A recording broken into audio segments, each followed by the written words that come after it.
Good evening everyone, मेरा नाम Simon Ali मैं और आज मैं एक और वीडियो लेके आपके पास आया हूँ। देखिए, आज मैं आपको हमारे एक बहुत ही अजीम क्रिश्चियन हीरो के बारे में बताना चाहता हूँ। उनका नाम मौलवी इमादुद्दीन लाहिज़ है। और देखिए, आप सोच रहे होंगे कि ये क्रिश्चियन हीरो हैं तो इनके नाम के साथ मौलवी क्यों लगा हुआ है। वो इसलिए क्योंकि ये बहुत बड़े इस्लामिक स्कॉलर थे, बहुत बड़े मौलवी थे और एक बहुत बड़ी मस्जिद के इमाम भी थे। लेकिन बाद में ये क्रिश्चियन हो गए और इसके बाद ये अपने आप को पादरी मौलवी इमादुद्दीन कहते थे। तो देखिए, मौलवी इमादुद्दीन की बहुत सारी किताबें हैं जो उन्होंने लिखी हैं। तो देखिए, मौलवी इमादुद्दीन की जो फैमिली है ये पुश्त दर पुश्त मौलवी थे और ये बहुत पक्के मुसलमान थे। मौलवी इमादुद्दीन के वालिद और उनके दादा वो भी मौलवी थे और वो भी इस्लाम के बहुत बड़े स्कॉलर्स थे। देखिए, मौलवी इमादुद्दीन के फैमिली का ताल्लुक अफ़गानिस्तान से था। उसके बाद वो लोग माइग्रेट करके इंडिया आए और उसके बाद उनकी फैमिली इंडिया के शहर पानीपत हरियाणा में आके रहना शुरू हो गई। और उसके बाद मौलवी इमादुद्दीन इंडिया के शहर अमृतसर में शिफ्ट हो गए। तो देखिए, मौलवी इमादुद्दीन की पैदाइश 1830 में हुई थी और उनकी वफात जो है 1900 में हुई है। तो देखिए, मौलवी इमादुद्दीन बहुत सारी किताबों के राइटर हैं। उन्होंने बहुत सारी किताबें लिखी हैं जिसमें उन्होंने इस्लाम और क्रिश्चियनिटी का कंपैरिजन किया है। और देखिए, ये सारी किताबें पाकिस्तान में बैन हैं। शायद आपको ये किताबें पाकिस्तान बाइबल सोसाइटी से मिल सकती हो, लेकिन बहुत मुश्किल है। ये सारी किताबें पाकिस्तान में बैन हो चुकी हैं। तो देखें, जैसे कि मैंने आपको पहले ही बताया कि मौलवी इमादुद्दीन इस्लाम के बहुत बड़े स्कॉलर थे। उन्होंने कुरान का अरबी से उर्दू में तर्जुमा किया और इसके अलावा इस्लाम की हिस्ट्री, इस्लाम के फेथ और इस्लाम की प्रैक्टिसेस वगैरह के बारे में भी बहुत सारी किताबें उन्होंने लिखी हैं। तो देखें, इससे आपको अंदाज़ा हो सकता है कि मौलवी इमादुद्दीन इस्लाम के कितने बड़े स्कॉलर थे। तो देखें, फिर इंडिया के शहर आगरा में एक क्रिश्चियन मुस्लिम डिबेट हुई, या जिसको मुनाजरा भी कहते हैं उर्दू में, वो हुआ। एक तरफ तो बहुत सारे मुसलमान मौलवी थे, आलिम दीन थे, और दूसरी जानिब सिर्फ एक मसीही मिशनरी जो कि जर्मनी से आए थे। उनका मैं नाम भी आपको बता देता हूँ। उनका नाम है कार्ल गोटलिब फेंडर।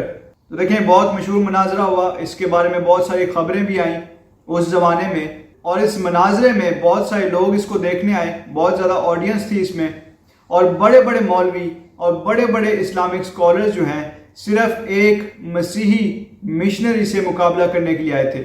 और देखें, इंडिया के शहर आगरा में 1854 में ये डिबेट या मुनाजरा हुआ था।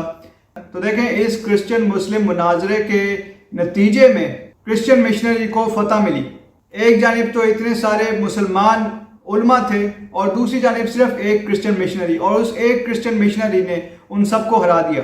और आपको एक और मज़े की बात मैं बताऊं कि वो क्रिश्चियन मिशनरी कुरान और हदीस का भी बहुत बड़ा स्कॉलर था और इसीलिए उसने इनको तरकी बतरकी जवाब दिए और जिसकी वजह से तमाम मुसलमान उलमा लाजवाब हो गए और इसी वजह से तमाम मुसलमान उलमा ने खुद उस दिन अपनी हार मानी। और देखिए, इन क्रिश्चियन मिशनरी ने एक बहुत मशहूर किताब भी लिखी है। उसका नाम है मिज़ान अल हक, जिसको इंग्लिश में बैलेंस ऑफ ट्रूथ कहते हैं। ये इसका उर्दू तर्जमा मिज़ान अल हक है और ऑब्वियसली ये किताब भी पाकिस्तान में बैन हो चुकी है। लेकिन इस किताब में काफ़ी डिटेल्ड इस्लाम और क्रिश्चियनिटी का कंपैरिजन किया उन्होंने। तो देखिए, जो मुनाजरा हुआ था इसमें जितने भी मौलवी थे उन्हीं मौलवियों में मौलवी इमादुद्दीन भी शामिल थे, यानी वो भी मुनाजरे में हिस्सा ले रहे थे। और देखें, जब क्रिश्चियन मिशनरी को मुनाजरे में फतह मिली तब बहुत सारे मुसलमान उलमा भी क्रिश्चियनिटी से बहुत इम्प्रेस हुए और इसके साथ ही साथ बहुत सारे ऑडियंस भी क्रिश्चियनिटी से बहुत मुतासिर हुए और बहुत सारे तो उसी वक्त क्रिश्चियन हो गए।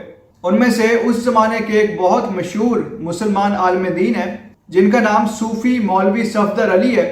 वो भी उसी वक्त क्रिश्चियन हो गए थे और जाहिर सी बात है मौलवी इमादुद्दीन भी उस वक्त बहुत ज़्यादा इम्प्रेस हुए क्रिश्चियनिटी से और उसके बाद उन्होंने क्रिश्चियनिटी को पूरे तरीके से सही तरीके से स्टडी करना शुरू कर दिया। और जितना ज़्यादा उन्होंने क्रिश्चियनिटी को स्टडी किया वो उतना ज़्यादा हमारे खुदावंद यीशु मसीह के करीब होते गए। और उसके बाद फाइनली 29 अप्रैल 1866 को मौलवी इमादुद्दीन क्रिश्चियन हो गए।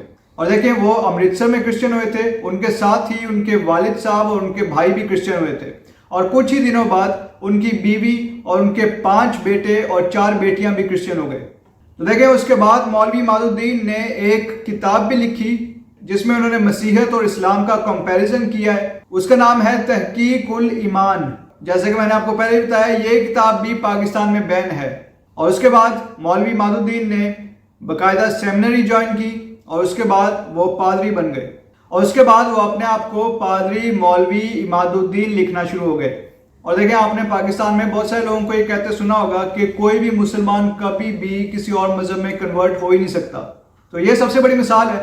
مسلمانوں کے اپنے مولوی، مسلمانوں کے اپنے اسلامی اسکالر وہ خود کرسچن ہو گئے. اور اس زمانے میں بھی کوئی یقین نہیں کرتا تھا کہ یہ ایک مولوی جن کی فیملی اسلامک اسکالر سے بھری ہوئی ہے وہ کیسے کنورٹ ہو سکتے ہیں کرسچینٹی میں. لیکن وہ ہوئے، اور اس کے ساتھ ہی ساتھ بعد میں ان کی فیملی بھی کنورٹ ہو گئی کرسچینٹی میں. تو دیکھیں یہ ہوتی ہے سچائی کی طاقت. اور دیکھیں اس کے بعد بھی پادری مولوی عماد الدین نے اپنی خدمات جاری رکھی کرسچینٹی کے لیے. انہوں نے بہت ساری بائبل کومنٹریز بھی کی. بائبل کومنٹری کا مطلب یہ ہے کہ انہوں نے بائبل کے ایک ایک باب، ایک ایک آیت کی تشریح کی ڈیٹیل کے ساتھ، تاکہ سب کو سمجھ آ سکے کہ اس آیت کا مطلب کیا ہے یا اس تمثیل کا مطلب کیا ہے. دیکھیں یہ سلسلہ میں جاری رکھوں گا. بہت سارے مسلمان علماء دین ہیں جو کرسچینٹی میں کنورٹ ہوئے تھے، ابھی بھی ہو رہے ہیں. ان کے بارے میں آپ کو بتاؤں گا کیونکہ وہ ہمارے کرسچن ہیرو ہیں. کیونکہ کرسچینٹی میں کنورٹ ہونے کے بعد انہوں نے کرسچینٹی کے لیے بہت کام کیا ہے. اور یہ سلسلہ میں جاری رکھوں گا. ان کے بارے میں آپ کو بتاتا رہوں گا. پہلے تو انڈیا میں انگریزوں کا دور تھا، اس لیے انڈیا میں مذہبی آزادی تھی، اور اسی وجہ سے مولوی عماد الدین آسانی سے کرسچن ہو گئے. ان کو کسی نے روکا نہیں. آبویسلی وہاں پہ کافی اپوزیشن ہوئی تھی، کافی زیادہ ان کے خلاف بھی لوگ ہوئے تھے، لیکن قانوناً ان کے خلاف کوئی کارروائی نہیں ہو سکی. ان کو کوئی جانی یا مالی نقصان نہیں ہوا. لیکن آج کے دور میں پاکستان میں کوئی بھی مسلمان کرسچن نہیں ہو سکتا. بہت پرابلمز ہیں. اور دیکھیں پاکستان میں جو توہین رسالت کا قانون ہے، اس کو بنانے کا بھی یہی مقصد تھا کہ پاکستان میں جو کرسچنز ہیں وہ کسی بھی چیز کو ڈسکس نہ کر سکیں. ہم کرسچنز کی انہوں نے زبان بند کر دی ہے اس قانون کی وجہ سے. تو دیکھیں پادری مولوی عماد الدین کے بارے میں بتانے کا مقصد یہ ہے کہ یہ ہمارے کرسچن ہیرو ہیں، اور میں چاہتا ہوں کہ ہمارے جتنے بھی نوجوان ہیں وہ ان کے بارے میں جانیں اور ان کو اپنا رول ماڈل بنائیں.